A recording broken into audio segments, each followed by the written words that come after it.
Hello प्यारे बच्चों, पिछले वीडियो में हमने प्रश्नावली 3.3 का पहला प्रश्न हल किया था। उसके कई 4 पार्ट मैंने बताए थे आप लोगों के लिए, और आज हम दूसरे प्रश्न की बात करेंगे। 2 ही प्रश्न हैं, इसमें 3 प्रश्न हैं। तो देखिए दूसरा प्रश्न क्या है इसका। किताब सभी अपने पास रखें, जब वीडियो देखें तब, और अगर मन से पढ़ेंगे तभी समझ में आएगा, ऐसे नहीं आएगा। दूसरा प्रश्न पढ़ता हूं, या दूसरा प्रश्न फिर यहां लिख नहीं रहा हूं। देखिए क्या है दूसरा प्रश्न। 2 रैखिक समीकरण युग्म दिए गए हैं। 2x, एक रैखिक समीकरण युग्म है 2x + 3y = 11 और 2x - 4y = -24 को हल कीजिए और इससे m का वह मान ज्ञात कीजिए। किससे? इन दोनों का जो हल आएगा उससे m का वह मान ज्ञात कीजिए जिसके लिए y = mx + 3 हो, जिसके लिए y = mx + 3 हो। तो देखिए क्या दिया गया है। दूसरा क्वेश्चन है, दिया गया रैखिक समीकरण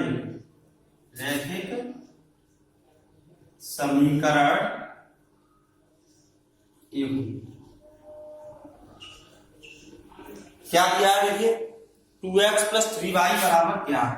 2x + 3y = 11 समीकरण। दूसरा क्या दिया है, 2x - 4y = -24। 2x - 4y = -24। देखिए इसमें एक कंडीशन है। अब मैंने पिछले उसमें प्रतिस्थापन विधि से ही बताए हैं। एक तो ये है कि हम समीकरण 1 से एक चर का मान दूसरे चर के पदों में ज्ञात कर लें, ठीक है, या समीकरण 2 से ज्ञात कर लें। लेकिन समीकरण 2 आप देख रहे होगे, ध्यान से देखोगे तो इसमें एक बात तुम्हें दिखाई दे रही होगी कि यहाँ पे 2 आ रहा है, यहाँ 4 आ रहा है, दोनों में से 2 कॉमन आ सकता है। यहाँ 24 है तो वो 24 कट भी सकता है 2 से। तो मैं यहाँ पे इसलिए इसमें 2 का भाग नहीं, वो समीकरण 2 नहीं डाला, इसमें से मैं 2 कॉमन दे रहा हूं इतने से। तो 2 कॉमन लेने के बाद x माइनस कितना बचेगा, ये 2y और बराबर -24 हो जाएगा। अब इस 2 को भेज दो इधर, x - 2y बराबर -24/2।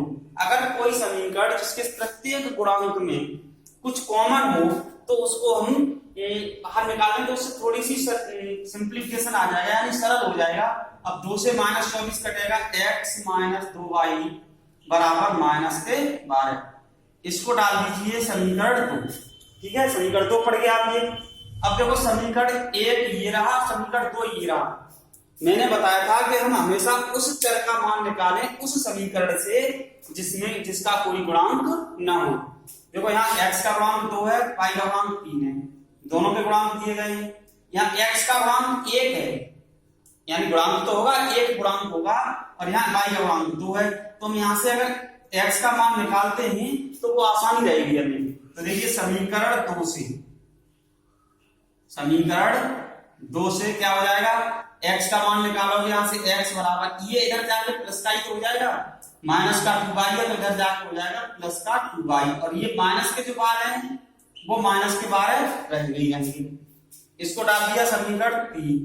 अब क्या करना है, समीकरण 3 से x का मान समीकरण 1 में रख दीजिए। यही प्रोसेस बताया था मैंने। अभी तो ये समीकरण हल करना है। x का मान कहां लगाना है, समीकरण 1 में रखने पर।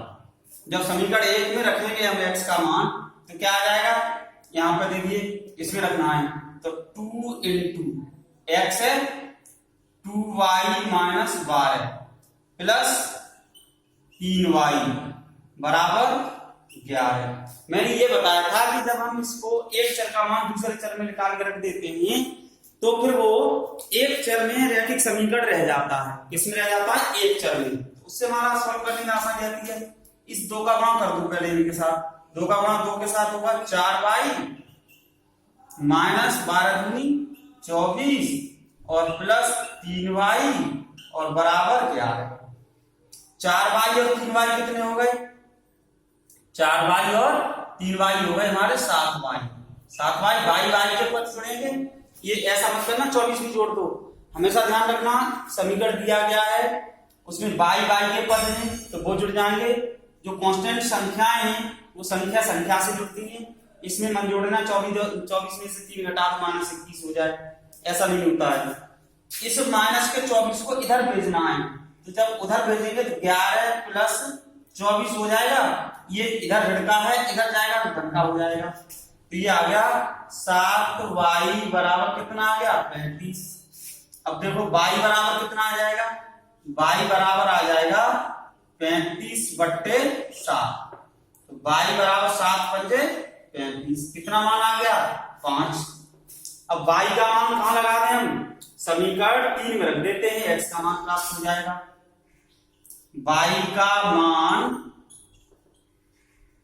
समीकरण 3 में रखने पर तो रख दीजिए। तो x बराबर 2 गुणा देखो x बराबर 2y - 12 है तो 2 गुणा कितना होगा 5 और -12 x बराबर आ गया 5 दूनी 10 -12 x बराबर कितना आ गया -2। x का मान आ गया हमारा -2। 10 में से 12 घटने तो एक पार्ट तो ये हल हो गया तुम्हारा। क्या हो गया एक पार्ट हल हो गया। अब इसके बाद भी क्या पूछ रहा है इसके बाद एक समीकरण और दिया गया है y बराबर mx + 3। यानी इस समीकरण 1 के हल से हमें y बराबर mx + 3 का में से m का मान ज्ञात करना है जिससे वो इस समीकरण को संतुष्ट करता हो। क्या वह लगार थी जिसके लिए y बराबर mx + 3 होगी। अब क्या करना है देखिए समीकरण 1 का हल हमें किसमें लगाना है। अब x बराबर -2 और y बराबर 5 दिए गए समीकरण y बराबर mx + 3 में रखने पर अब हमें इससे मान ज्ञात हो जाएगा m का। तो देखो y की जगह कितना लगाना है हमें 5 तो ये आ गया 5 बराबर m गुणा x की जगह कितना लगाना है -2। अब ऐसी सिचुएशन कहीं आ रही है m गुणा -2 इस तरह से मैंने लिखा छोड़ दिया और प्लस कर दिया 3 तो ये गलत है। कभी भी दो चिन्ह इकट्ठे नहीं आते इसलिए ये जो -2 आ रहा है ऐसी ही सिचुएशन बनती है ज्यादातर तो उस पर हम कोष्टक लगा देंगे।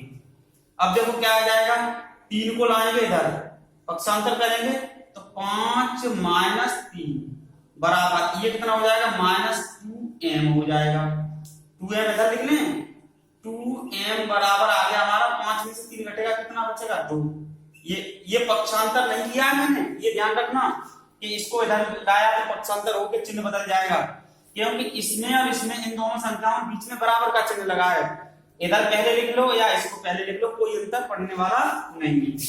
तो ये आ जाएगा m बराबर 2/-2 तो इससे ये कितना आ जाएगा ये आ गया so it implies that m = -1।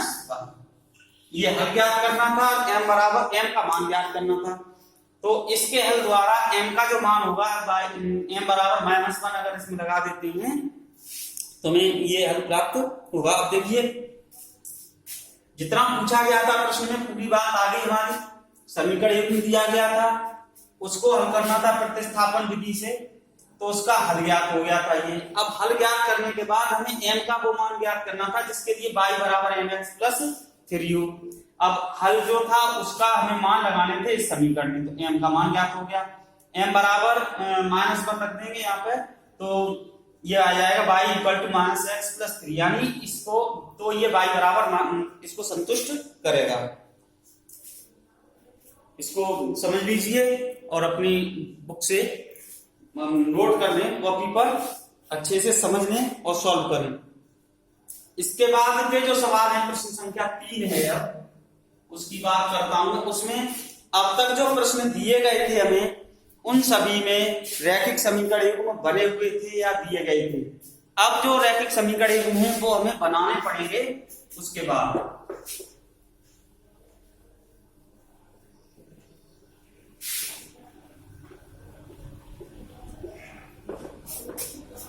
प्रश्न संख्या 3 है। प्रश्न नंबर तीसरे का फर्स्ट पार्ट है भाई।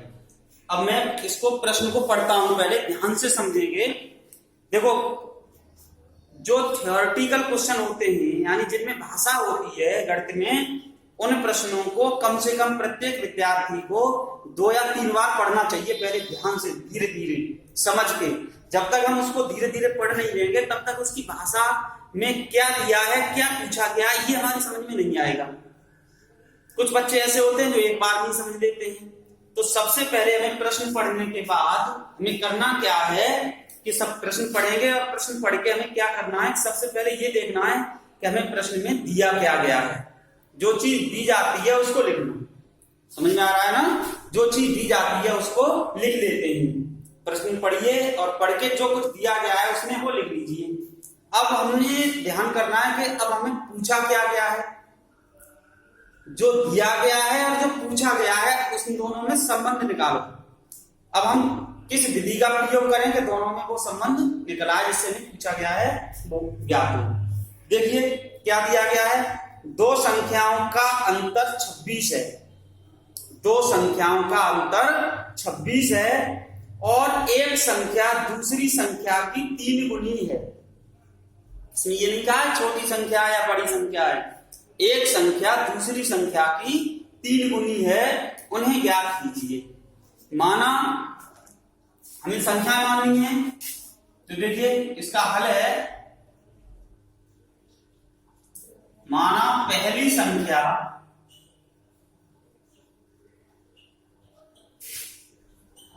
x तथा दूसरी संख्या y है। दूसरी संख्या y, ठीक है। तो प्रश्नानुसार का मतलब है प्रश्न में जो हमें दिया गया है उसके अनुसार, ठीक है। प्रश्नानुसार पहली कंडीशन में क्या दिया, 2 संख्याओं का अंतर 26 है, यानी x और y का जो अंतर दिया गया है वो कितना दिया है। प्रथम शर्त के अनुसार, प्रश्नानुसार प्रथम शर्त से पहली कंडीशन क्या है हमारी, अंतर कितना 26 है। x में से जो y का अंतर है वो कितना है 26। इसको डाल दीजिए समीकरण 1। थोड़ा सा इधर को लिखूंगा क्योंकि प्रश्न बड़ा है, आएगा नहीं, आना है। प्रथम शर्त से अंतर दिया है तो ये आ गया x माइनस वाई बराबर 26। इसको डाल दीजिए समीकरण 1 बन गया। अब दूसरी शर्त क्या दी गई है, दूसरी शर्त से यानी दूसरी कंडीशन क्या दी है, एक संख्या दूसरी संख्या की 3 गुनी है। अब देखना बस यहीं पे हमें समझना होता है कि एक संख्या दूसरी संख्या की 3 गुनी है।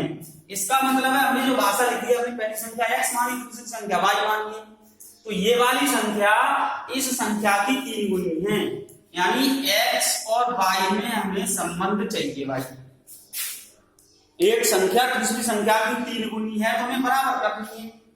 तो ये संख्या इसकी 3 गुनी है, तो या तो हम इसका 1/3 कर दें तो इसके बराबर हो जाएगा, ठीक है। जैसे किसी के पास 1 रुपया है, किसी के पास 3 रुपए है, समझ में आ रहा है ना। तो जिसके पास 3 रुपए है या तो हम 1/3 कर देंगे तो उसके पास 1 रह जाएगा, दूसरे के बराबर हो जाएगा, समझना। और या फिर जिसके पास 1 रुपया है उसमें उसे 2 रुपए और दे दिया, यानी उसका 3 का गुणा कर दिया, 3 गुना हो जाएगा। तो ये है कि x 3 गुना है किसका, y का, तो हम y में 3 का गुणा कर दें तो ये x के बराबर हो जाएगा। या x/3 कर देते, x/3 इसका 1/3 कर देते तो y के बराबर हो जाता। ये आ गया समीकरण 2। अब इन समीकरणों को हल करना बहुत सिंपल है। समीकरण 2 से x का मान समीकरण 1 में रख दीजिए, क्योंकि इसमें हमें चर का मान निकालना नहीं है। समीकरण 2 से x का मान किस में रख दें? समीकरण 1 में रखने पर अब रख दीजिए। तो x की जगह x की जगह कितना रखना है? 3y लगाना है। कितना लगाना है? 3y माइनस y बराबर 26। 3y में से y घटाओगे तो 2y घटेगा। ये 3y है, ये 1y है, बराबर आ गया 26। y बराबर 26 बट्टे 2, y बराबर आ गया हमारा 13। कितना आ गया? 13। y का मान समीकरण 2 में रख देते हैं, आसानी से निकल आएगा। y का मान समीकरण 2 में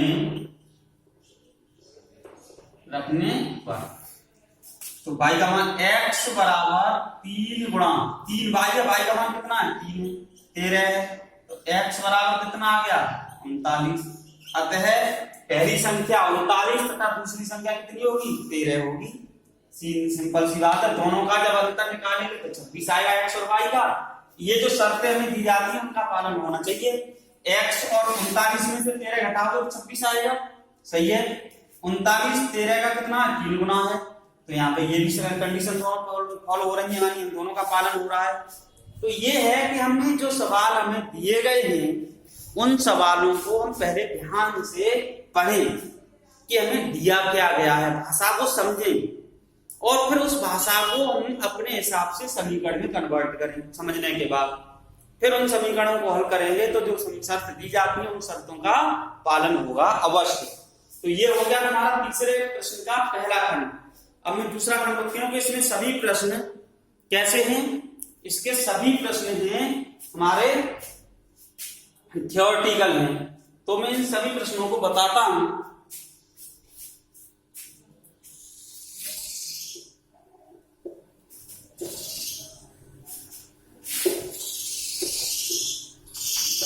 अब प्रश्न संख्या 3 का दूसरा खंड है। देखिए अब मैं दूसरा खंड पढ़ता हूं, इसका क्या दिया गया है और ध्यान से समझेंगे भाई। इसके सभी खंड दूसरे खंड में दिया है, दो समपूरक कोणों में बड़ा कोण छोटे कोण से 18 डिग्री अधिक है, उन्हें ज्ञात कीजिए। समझ लेना, इसमें कुछ नहीं। दो समपूरक कोणों में बड़ा कोण छोटे कोण से 18 डिग्री अधिक है तो कोण ज्ञात करने हैं। अब तुम कहोगे कि इसमें एक ही शर्त दी गई है, हम समीकरण तो बनाएंगे कहां से? अब हमें अगर हमने 9th में कोटि पूरक कोण समपूरक कोण ये पढ़े हैं इनके युग्म, तो हमें कोई दिक्कत नहीं है। देखिए इसमें जो समपूरक कोण होते हैं उनका जो दो कोणों का योग होता है, समपूरक कोणों का योग युग्म होता है, ये उसका योग 180 अंश होता है। कोटि पूरक हूं तो उनका योग 90 डिग्री होता है। तो देखिए माना बड़ा कोण, माना बड़ा कोण x तथा छोटा कोण y, छोटा कोण y, ठीक है। तो x प्लस y बराबर कितना होगा? 180 अंश। इसको समीकरण 1 डाल दीजिए और मैं यहां लिख देता हूं दो समपूरक कोणों का योग,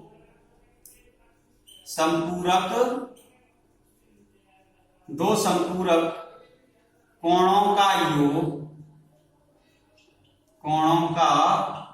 योग 180 डिग्री होता है।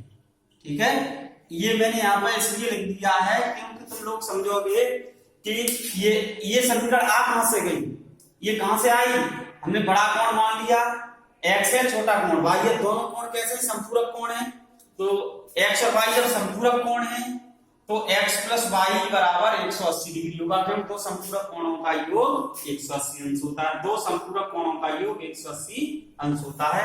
यहाँ पे एक बात और लिख सकते थे, तो x और y संपूरक कोण है, इसलिए x प्लस y बराबर 180 डिग्री।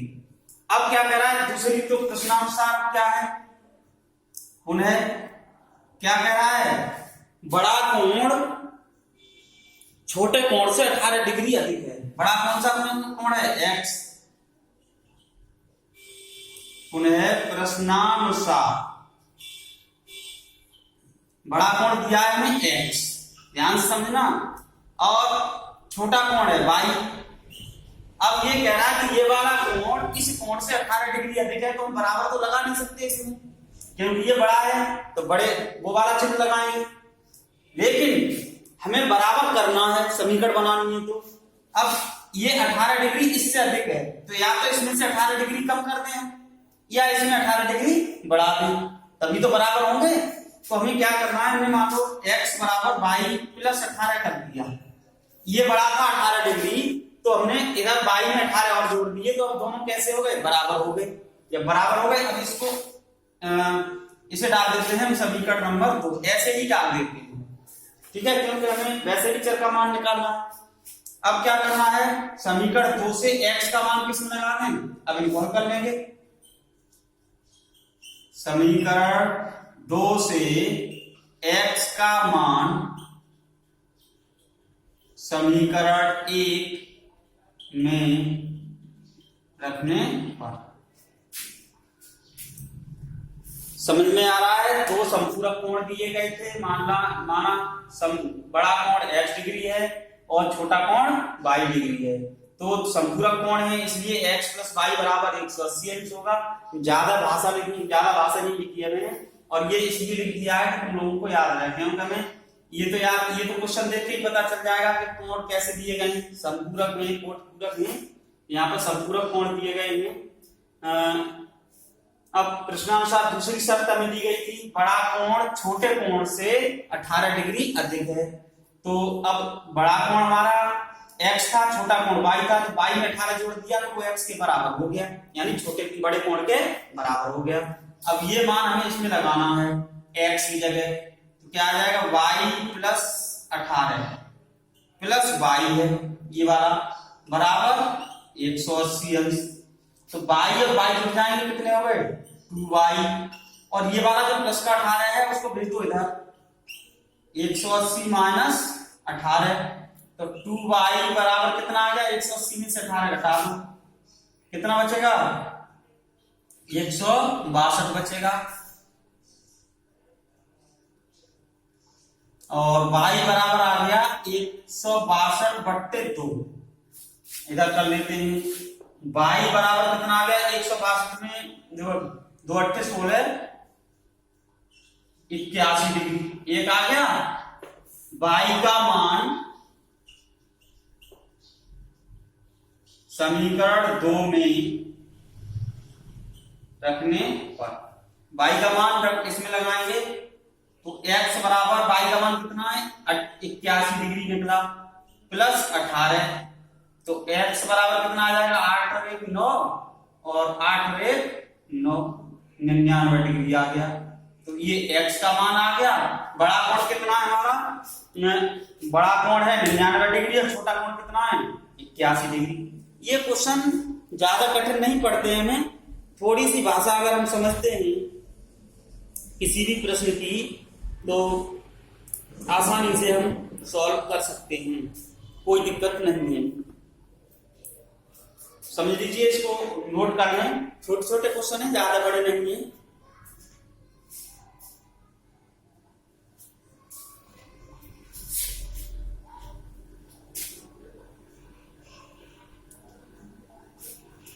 अगला क्वेश्चन देखिए, तीसरे का अगला पार्ट और है, कई सब पार्ट ही हैं तीसरे में, 6 7 5 6 क्वेश्चन है। अब इसके बाद है तीसरा पार्ट, तीसरे का हल। क्या दिया है, मैं प्रश्न पढ़ता हूं अच्छे से, और ऐसे प्रश्नों के हम कई बार समीकरण बना चुके हैं, ये ध्यान रखेंगे। एक क्रिकेट टीम के कोच ने 7 बल्ले तथा 6 गेंदें 3800 रुपए में खरीदी। बाद में उसने 3 बल्ले और 5 गेंदें 1750 रुपए में खरीदी। प्रत्येक बल्ले और प्रत्येक गेंद का मूल्य ज्ञात कीजिए। ऐसे समीकरण हम कई बार बना चुके हैं, तो ये बहुत सरल है। देखिए एक बल्ला और एक गेंद की कीमत पूछी है, तो देखिए हम क्या करते हैं, माना एक बल्ला की कीमत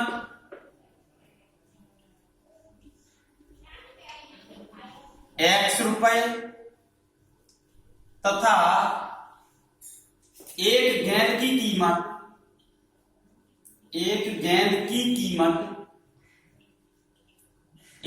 कीमत Y रुपए है।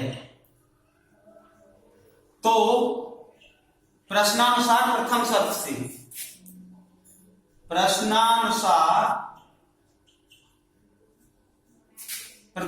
से प्रथम शर्त क्या है हमारी,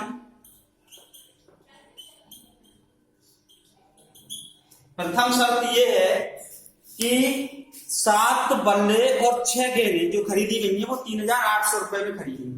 ध्यान समझना में, और मैं थोड़ी सी भाषा और पढ़ सकती थी इसमें। एक बल्ले की कीमत कितनी है, एक बल्ला की कीमत हमने लिखी X रुपया, तो 7 बल्लों की कीमत कितनी होगी, 7X हो गई। एक बल्ला आता है X रुपया में, तो 7 बल्ले कितने के हो गए, 7X के, प्लस एक गेंद की कीमत Y रुपया है, और गेंदें कितनी खरीदी है, 6, तो 6 गेंदों की कितनी कीमत हो गई, 6Y। एक बल्ले की कीमत X है, 7 बल्ले खरीदे तो 7X हो गई। एक गेंद की कीमत Y रुपए है, 6 गेंदें खरीदे तो 6Y हो गया। और ये जो पूरा पेमेंट किया गया, यानी इन दोनों चीजों के कुल रुपए हैं 3800। इतने रुपए हैं कुल रुपए जो हमें दिए गए हैं, जो हमने खरीदने के बाद इतने रुपए खर्च किए। दूसरी शर्त हमें दी गई है, दूसरी शर्त क्या दी गई है, फिर हमने क्या किया है, कोच ने 3 बल्ला खरीदे हैं, 5 गेंदें खरीदी हैं। तो एक बल्ले की कीमत कितनी है, X, तो 3 बल्लों की कीमत कितनी हो गई, 3X, प्लस 5 गेंदें खरीदी हैं, एक गेंद की कीमत Y रुपए, तो 5 गेंदों की 5Y। और इसके लिए दोनों का जो मिलाकर पेमेंट है वो कितना है, 1750 रुपए है। कितना, 1750 रुपए है दोनों का मिलाकर। तो ऐसे ही यहाँ पे दोनों का मिलाकर कुल पेमेंट यानी कुल भुगतान कितना किया गया था, इतना। यहाँ पे दोनों का मिलाकर जो खर्च किया वो कितना किया गया, इतना। अब ये समीकरण एवं बन गए हमारे। अब इन समीकरण एवं से हमें क्या करना है, इनको हल करके X का Y का मान अलग अलग ज्ञात करना है। जब मान हम अलग अलग ज्ञात कर लेंगे X का Y का, तो एक बल्ले की और एक गेंद की कीमत आ जाएगी। अब देखो समीकरण 2 से मैंने बताया था, अब यहाँ पे X और Y दोनों के गुणांक दिए गए हैं, तो हम किसी से भी मान निकालने कोई अंतर नहीं पड़ता है। तो देखो यहां से X का मान निकालते हैं हम, ठीक है। X का मान निकालेंगे तो कितना आएगा, 3X बराबर, इसको 5Y को उधर भेज दो, 1750 माइनस 5Y, तो ये आ जाएगा। अब X बराबर 1750 माइनस 5Y, और बट्टे में आ जाएगा ये 3। इसको डाल दिया मैंने समीकरण नंबर 3। आसानी रहती है, कोई दिक्कत नहीं है। ये मान हमें उठा के कहां लगाना है, समीकरण 1 में X का। तो देखिए X का मान समीकरण 1 में रखने पर, ठीक है, X का मान समीकरण 1 में रखेंगे तो क्या आ जाएगा, 7 × 7 गुणा X की जगह ये लगाना है, तो 7 गुणा है 1750 माइनस 5Y और बट्टे 3, ठीक है। अब हमें ये मान, अब ये कितना है, प्लस 6Y है, प्लस 6Y बराबर है 3800। ये तो हमें करना ही था। अब देखिए अब क्या करना है, इसको सॉल्व करेंगे। 7 का गुणा अंश में होगा, हर में नहीं होगा, ये ध्यान रखेंगे। 7 का गुणा कर दीजिए अंश में। देखो पहले 1750 के साथ गुणा करते हैं हम, तो 1750 के साथ गुणा करेंगे तो कितना आएगा, 7 0 का 0, 7 पंजे 35 और 7 सत्ते 49 और 3 52, 7 और 7 और 5 12, इतना हो गया। -5y है तो माइनस के हो जाएंगे 7 पंजे 35y, ये 35y हो गए और बट्टे है इसके 3, ये वाला जो चिन्ह है प्लस का वो लगेगा यहाँ पर, और ये 6y है, इसके नीचे 1 मान लिया और बराबर में है 3800। इन दोनों का एलसीएम ले लो, हल करने के तरीके बता रहा हूं। इसका एलसीएम लेंगे आएगा 3, तो इसमें तो 3 से 3 में 1 का भाग दिया तो ये एक बार जाएगा, इसमें 1 का गुणा करेंगे ये रहेगा, कितना रहेगा 12250 माइनस 35y, 1 में 3 से भाग 3 बार, 3 का 6 में गुणा करेंगे तो प्लस के 18y और बराबर है 3800। इसके नीचे 1 मान के क्रॉस गुणा कर दिया हमने, ठीक है। तो 1 का गुणा इधर करेंगे तो इसका कोई फर्क नहीं पड़ेगा, इसका इधर गुणा होगा तो ये कितना हो जाएगा, देखो 12250 माइनस के 35y है और ये 18y है, तो माइनस के बचेंगे 17y, कितने बचेंगे 17y, तो 17y बचे माइनस के और बराबर 3800 और ये हो जाएगा गुणा 3 का गुणा हो जाएगा इधर। अब इसको गुणा करके लिखो कितना आ जाएगा, देखो 12250 माइनस 17y बराबर गुणा करेंगे 0 0 3 8 24 3 9 और 2 11। अब इसको भेजो इधर और इसको भेजते हैं इधर, 12250 माइनस 11400 बराबर के 17y।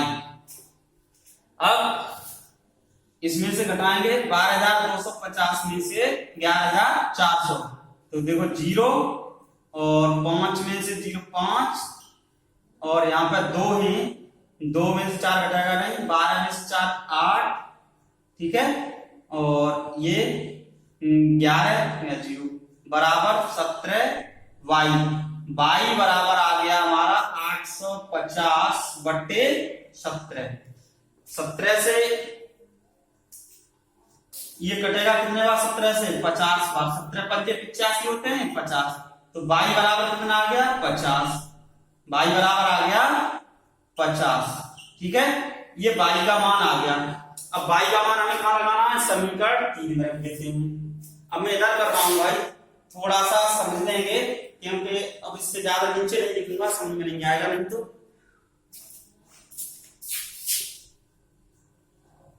ठीक है। यहां पर करते हैं y का मान कहां रखें, समीकरण 3 में रखने पर, समीकरण 3 में रख दीजिए भाई y का मान, तो x बराबर 1750 माइनस 5 गुणा 50, y का मान 50 आया बट्टे 3, तो ये आ जाएगा x बराबर 1750 माइनस 250 बट्टे 3, कितना आएगा, x बराबर इसमें से ये घटाओगे तो 1500 बट्टे 3, तो x बराबर कितना आ जाएगा 3 5 15 यानी 500, कितना आ गया 500। तो एक बल्ले की कीमत कितनी है, अब मैं यहां पर लिख दे रहा हूं, x का मान आ गया 500, अतः एक बल्ले की कीमत, एक बल्ले की कीमत कितनी हो गई 500 रुपए, ठीक है, और एक गेंद की कीमत हो गई कितनी 50 रुपए। ये है एक बल्ले की कीमत 500 रुपए और एक गेंद की कीमत कितनी आई 50 रुपए। आंसर चेक कर लेते हैं, ठीक है। तो ये है, हमें पहले जो शर्तें दी गई हैं उनसे समीकरण बनाएंगे। समीकरण बनाने में ज्यादा कठिनाई नहीं थी, केवल कैलकुलेशन इसकी थोड़ी बड़ी थी, इसलिए थोड़े ज्यादा बड़े बीच में आया है। आशा करता हूं समझ में आया होगा। और आज अब बस इतना ही काफी है। एक्स के 2-3 पार्ट और रह गए हैं, वो अगले वीडियो में बता के अगली विधि बताऊंगा। धन्यवाद।